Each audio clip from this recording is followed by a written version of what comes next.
नमस्कार दोस्तों, आपका स्वागत है दी एस्पिरेंट इन्फो के अंदर। आज हम बात करने जा रहे हैं आईएएस के इंटरव्यू के बारे में। कैसे आईएएस के इंटरव्यू में सवाल पूछे जाते हैं। तो चलिए दोस्तों वीडियो स्टार्ट करते हैं। वीडियो स्टार्ट करने से पहले आपसे रिक्वेस्ट है कि अगर आपको वीडियो अच्छी लगे तो प्लीज़ दोस्तों वीडियो को जरूर लाइक कीजिएगा और चैनल को जरूर सब्सक्राइब कीजिएगा। तो चलिए दोस्तों वीडियो स्टार्ट करते हैं। आईएएस के इंटरव्यू में पूछे जाते हैं ऐसे उटपटांग सवाल, ताबड़तोड़ जवाब देकर ही आप आईएएस अफसर बन सकते हैं। नई दिल्ली लोक संघ सेवा आयोग देश की सबसे चुनौतीपूर्ण और प्रतिष्ठित सेवाओं आईएएस, आईपीएस, आईएफएस और आईआरएस आदि के लिए योग्य उम्मीदवारों के चयन के लिए परीक्षाएं आयोजित कराता है। एग्जाम के साथ हम आपको यूपीएससी के इंटरव्यू की तैयारी के भी टिप्स दे रहे हैं। यूपीएससी की तीसरी स्टेज में पर्सनैलिटी टेस्ट इंटरव्यू होता है तो अच्छे को पसीना आ जाता है। सिविल सर्विसेज जैसे आईएएस, आईपीएस के इंटरव्यू में बेहद ही खास सवाल किए जाते हैं जिनके उत्तर न बताने पर उम्मीदवार भी फेल हो सकता है।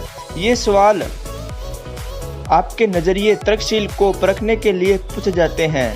इन सवालों के सटीक जवाब देकर ही कैंडिडेट सफल हो सकता है, वरना यूपीएससी इंटरव्यू में फेल होने पर भी आती नौकरी जा सकती है। आइए आज हम आपको बताएंगे कि उनके सवाल और उनके जवाब कौन कौन से हैं। इसके साथ ही लॉकडाउन में हम आपको आईएएस इंटरव्यू में पास होने के कुछ टिप्स दे रहे हैं। तो पहला सवाल पूछा गया था, वह कौन है जो भिखारी नहीं है लेकिन पैसे मांगता है, लड़की नहीं है लेकिन पर्स रखता है, पुजारी नहीं है लेकिन घंटी बजाता है। तो इसके जवाब में कैंडिडेट का उत्तर था कंडक्टर। दरअसल ये सवाल एक पहेली है जिसे दिमाग की कसरत करवाने के लिए पूछा जाता है। ऐसे पहेली वाले सवाल तर्कशील और सोचने की क्षमता को परखने पूछे जाते हैं, इसलिए आपको कॉमन सेंस लगाकर इनका जवाब देना होता है। तो चलिए दोस्तों दूसरे सवाल की ओर चलते हैं। क्या जेलीफिश कभी नहीं मरती? तो इसका आंसर में कहा गया था कि जेलीफिश की एक विशेष प्रजाति टूरिटोपसिस डोर्नी अमन मानी जाती है, क्योंकि यह जेलीफिश अपनी वृद्धावस्था में पहुंचने पर एक बार फिर अपने बचपन में जा सकती है। यह एक अनंत चक्र है, इसलिए यह कभी नहीं मरती। ये भूगोल से पूछे जाने वाला सवाल है। दरअसल सभी जानवर पैदा होकर एक बार मरते ही हैं। ऐसे में अमर समुद्री जीव को लेकर मौजूद मिथ को लेकर यह सवाल पूछा गया था। तीसरे सवाल की ओर चलते हैं दोस्तों। बर्तन का आविष्कार किसने किया था? इसके जवाब में कहा गया था कि बर्तन का आविष्कार सबसे पहले 513 ईसा पूर्व में चीन में हुआ था। सबसे पुराने मिट्टी बर्तन चीन की जियांगशी गुफा में खोजे गए थे। तो चौथे सवाल की ओर चलते हैं दोस्तों।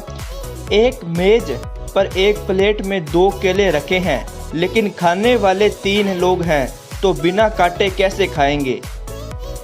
इसके जवाब में कहा गया था तो 3 व्यक्ति एक केले खाएंगे क्योंकि एक टेबल और 2 प्लेट में केले रखे हैं। सवाल थोड़ा घुमाकर है, लेकिन थोड़ा दिमाग लगाकर सवाल सुनोगे तो समझ आ जाएगा कि एक मेज पर 2 प्लेट में केले रखे हैं, मतलब 3 लोगों के लिए 3 केले मौजूद हैं। दुनिया के किस क्रिकेटर की ऊंचाई सबसे कम है? इसके जवाब में कहा गया था खेल से जुड़े सवाल हमेशा इंटरव्यू में पूछे जाते हैं। अगर किसी कैंडिडेट ने कहा कि उसे क्रिकेट पसंद नहीं है तो लाजमी है उससे ऐसे सवाल पूछे जाएं। दुनिया के सबसे छोटे खिलाड़ी के रूप में लोग हाइट को लेकर सचिन तेंदुलकर का नाम सोच लेते हैं, लेकिन यह सही जवाब है कॉर्नेलियस फ्रांसिस क्रूंजर वे विंग है इसका सही जवाब। इस खिलाड़ी की लंबाई 1.45 मीटर है। ये इंटरनेशनल टेस्ट T20 क्रिकेट में खेलने वाला अब तक का सबसे छोटा क्रिकेटर है। अगले सवाल की बात करते हैं दोस्तों। जिंदा इंसान पानी में डूब जाता है लेकिन मृत शरीर तैरता है, क्यों? इसका जवाब में कहा गया था दोस्तों यह सही में बहुत ही रोचक सवाल है। जिंदा इंसान पानी में तैरते रहने का प्रयास करता है और अगर ना तैर पाए तो डूबकर मर जाता है। कुछ देर के बाद डेड बॉडी बिना कोई प्रयास तैर कर पानी की सतह के ऊपर आ जाती है। लोग सोचते हैं कि ऐसा क्यों होता है। हम आपको बताते हैं कि इस पूरी घटना के साथ विज्ञान कैसे जुड़ा हुआ है। जो चीज जिसका गुरुत्वाकर्षण पानी के गुरुत्वाकर्षण से ज़्यादा हो वो पानी में डूब जाती है।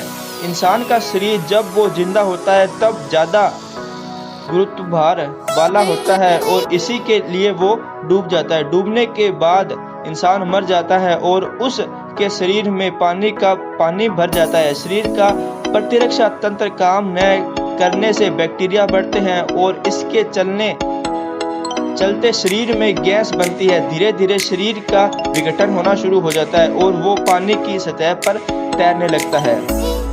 अगले सवाल के लिए बात करते हैं दोस्तों, किस तेल की लकड़ी सोने से भी ज्यादा महंगी होती है? जवाब है लाल चंदन। नेक्स्ट क्वेश्चन दोस्तों, यूरोप में रहने वाली महिला को भारत में क्यों नहीं दफनाया जा सकता? इसके जवाब में कहा गया था, कैंडिडेट ने जवाब दिया कि किसी भी जीवित महिला को कहीं नहीं दफनाया जा सकता। दरअसल ये एक ट्रिक सवाल है जो दिमाग को घुमा देने वाला है। कैंडिडेट ने समझा कि इसमें किसी भी मृत को दफनाने की बात नहीं कही जा रही है। लोग इस सवाल को सुन नियम कानून के बारे में सोचने लग जाते हैं। कॉमन सेंस चेक करने के लिए ऐसे सवाल पूछे जाते हैं जिसके लिए आपको तैयार रहना होगा। सबसे जल्दी पकने वाली फसल कौन सी है? सबसे जल्दी पकने वाली फसल मक्का है। भूगोल, इतिहास, खेल और कृषि से जुड़े सवाल भी आईएएस इंटरव्यू में पूछे जाते हैं। अंतरिक्ष में सबसे पहले कौन गया था? रूसी सोवियत पायलट गागरिन स्पेस में जाने वाले पहले व्यक्ति थे। 1961 में 27 साल की उम्र में गागरिन ने स्पेस में कदम रख इतिहास रच दिया था। मिर्च तीखी क्यों होती है? इसके जवाब में कहा गया था कि मिर्च कैप्सिकम नामक एक पाउडर मिर्च के बीच वाली परत पर पाया जाता है। कैप्सिन जीभ और त्वचा की नसों पर असर करती है। इससे जलन और गर्मी का एहसास होता है। ये आम जिंदगी से जुड़े सवाल है। खाने पीने को लेकर मिर्च तीखी क्यों लगती है? लोग सोचते हैं कि मिर्च ही तीखी होती है, लेकिन जबकि ऐसा नहीं होता है। मिर्च में मौजूद कैप्सिन इंसान की त्वचा पर विपरीत असर डालता है, इसलिए ये हमें तीखी लगती है या जलने जैसा महसूस होता है। तो धन्यवाद दोस्तों, ये सवाल पूछे गए थे आईएएस के इंटरव्यू में। अगर आपको वीडियो अच्छी लगे तो प्लीज़ दोस्तों वीडियो को जरूर लाइक कीजिएगा और चैनल को जरूर सब्सक्राइब कीजिएगा दोस्तों। धन्यवाद।